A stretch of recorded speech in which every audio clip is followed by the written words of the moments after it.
Hello and welcome. You're watching Next IAS. My name is Titiksha Pandey and today we are going to talk about Gyan Bharatam mission and that is connected to kisse Harappan language se. So that is also what we are going to cover in the video. So let's quickly deep dive and understand what are the recent developments.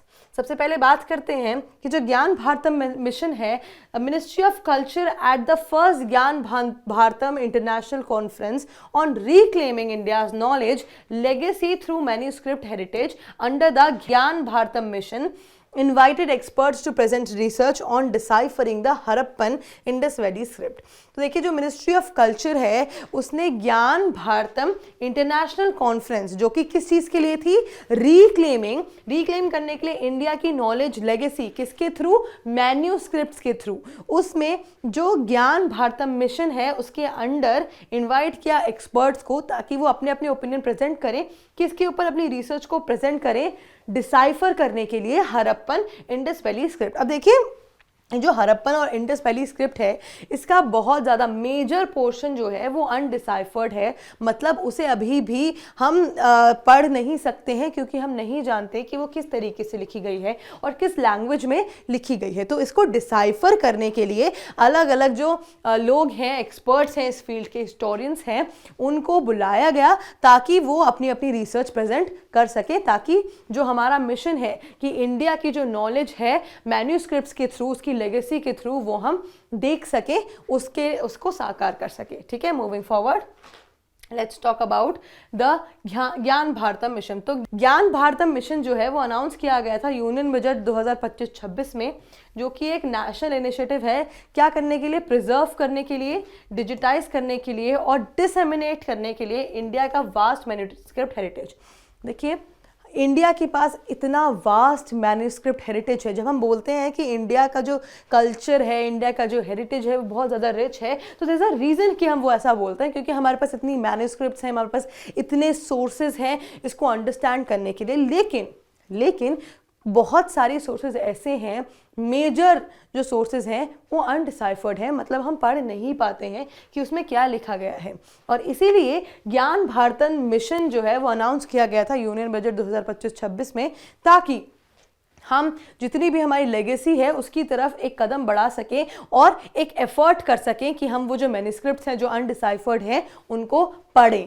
तो साथ ही combining traditional and modern technology for future generations, ताकि हम combine कर सकें जो हमारी traditional knowledge है और मॉडर्न टेक्नोलॉजी है, ताकि हमारी आगे की जनरेशन सिर्फ मॉडर्न टेक्नोलॉजी के साथ ना बड़ी हो बल्कि ट्रेडिशनल नॉलेज के साथ भी बड़ी हो।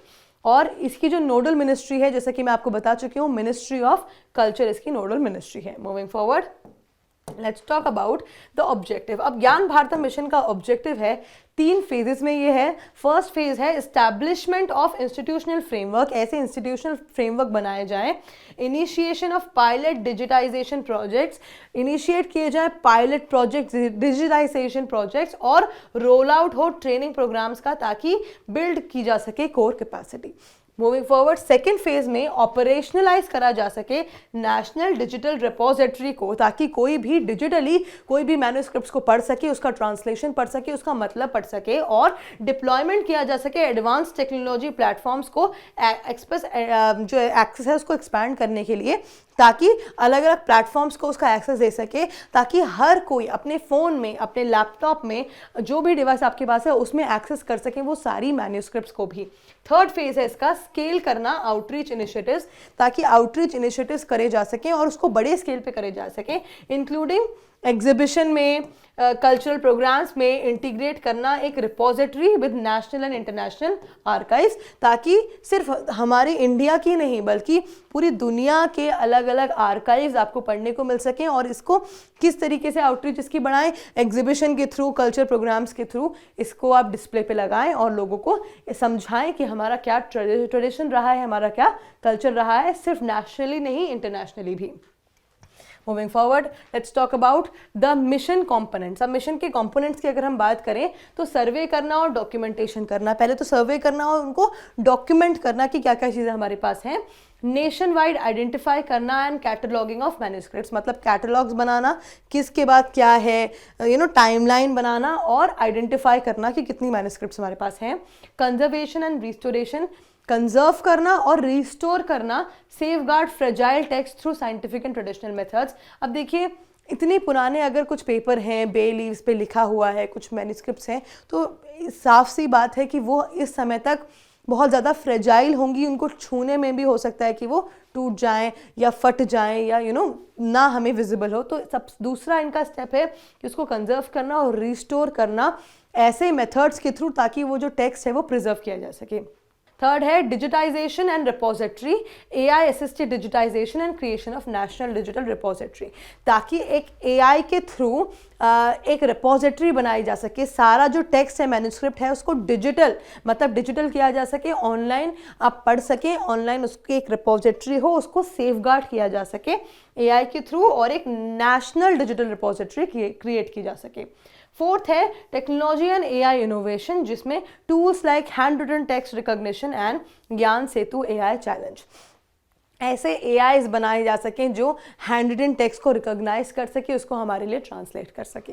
This is the mission, these are the mission components. Moving forward, let's talk about the significance, क्यों बहुत ज़्यादा इंपॉर्टेंट है ये मिशन। देखिए, with over 4 lakh manuscripts documented इन कृति संपदा national database of manuscripts, it preserves India civilisational knowledge spanning philosophy. देखिए बहुत ज़्यादा इंपॉर्टेंट है, कितनी हमारे पास कितनी है, ऑलमोस्ट 44 लाख मैन्यूस्क्रिप्ट्स हैं जो डॉक्यूमेंट करी गई हैं कृति संपदा में, ठीक है, और कितनी ऐसी होंगी जो अनडॉक्यूमेंटेड होंगी जिनको अभी तक डॉक्यूमेंट नहीं किया गया है। और ये कौन कौन से सब्जेक्ट्स से रिलेटेड है, philosophy, science, medicine, mathematics, arts, literature and spirituality. सोचिए अगर हमें इन सब का एक्सेस मिल जाए, हमें अच्छे से हम इसको डिसाइफर कर लें, तो कितनी ज़्यादा हमारी ट्रेडिशनल नॉलेज हमें पता चलेगी, हमारी हिस्ट्री के बारे में हमें पता चलेगा, ठीक है। सपोर्ट करता है ये आर्टिकल 51AF को, जो कि है fundamental duty to value and preserve cultural heritage, ठीक है। थर्ड है अलाइन करता है ये नेशनल एजुकेशन पॉलिसी NEP 2020 के साथ, जो था इंटीग्रेट करना Indian knowledge system into modern education.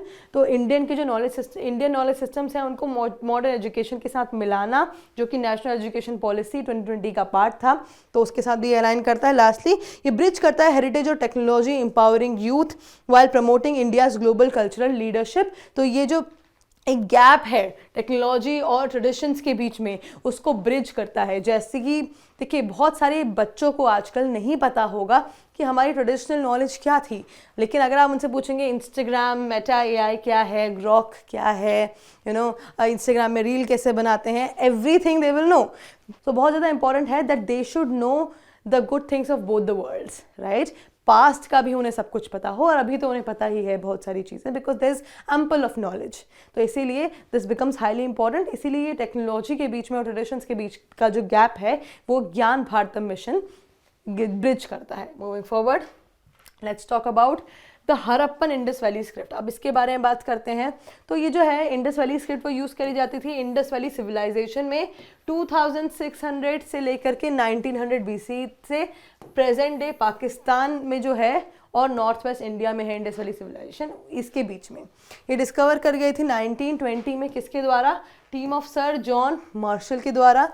ये जो है इसमें सील्स मिली थी, टेरिकोटा टैबलेट्स मिले थे, मेटल ऑब्जेक्ट्स, ये वो वाले टैबलेट्स नहीं हैं, लेट मी टेल यू, जो आपके पास होते हैं आजकल, टेरिकोटा के टैबलेट्स मिले थे, मेटल ऑब्जेक्ट्स और रिमेन्स मिले थे जो कि अनडिसाइफर्ड है, जिनको आज तक हम नहीं पढ़ सकते हैं अच्छे से। कंटेन करता है ये pictograms, animal and human motives को, generally written right to left, मतलब जैसे हम लिखते हैं राइट टू लेफ्ट, ये लिखा गया है। लॉन्गर टेक्स्ट है, मे फॉलो बोस्ट्रोफेडोन स्टाइल, ठीक है। इंस्क्रिप्शंस जो है वो छोटे हैं, एवरेज है इनका 5 सिंबल्स से लेकर के जो लॉन्गेस्ट टेक्स्ट है वो 26 सिंबल्स का है, 26 symbols. Likely logo syllabic containing pictorial science and syllabic elements. The rebus principle has also been proposed. Lastly, possible uses हैं इसके, ट्रेड में यूज़ किया जाता था इसे, टैक्सेशन में, आइडेंटिफिकेशन में, परहैप्स रिलीजियस और एजुकेशनल पर्पसेस भी इसके होते थे, ठीक है, इसीलिए ये पूरा हरप्पन स्क्रिप्ट है जो इंपॉर्टेंट है, इसको डिसाइफर करना. Now let's talk about the MCQ for revision. We have talked about the Gyan Bharatam mission in detail. Now let's see who will be able to answer this question. Consider the following statements regarding the Gyan Bharatam mission. Number 1, it was announced in the Union Budget 2025-2026. The Ministry of Culture is the nodal ministry. Number 3, it focuses on preservation and digitization of India's manuscript heritage. 4th, it aims to use technology such as AI and handwritten text recognition. Now, which of the following statements given above are correct? A, 1 and 2 only, B, 1, 2 and 3 only, C, 2, 3 and 4 only, D, 1, 2, 3, 4 all are correct. Now do let me know whichever option you feel is the right one, A, B, C or D in the comment section below. And that is it for today. I will see you in another deep dive video. Until then, bye bye, take care.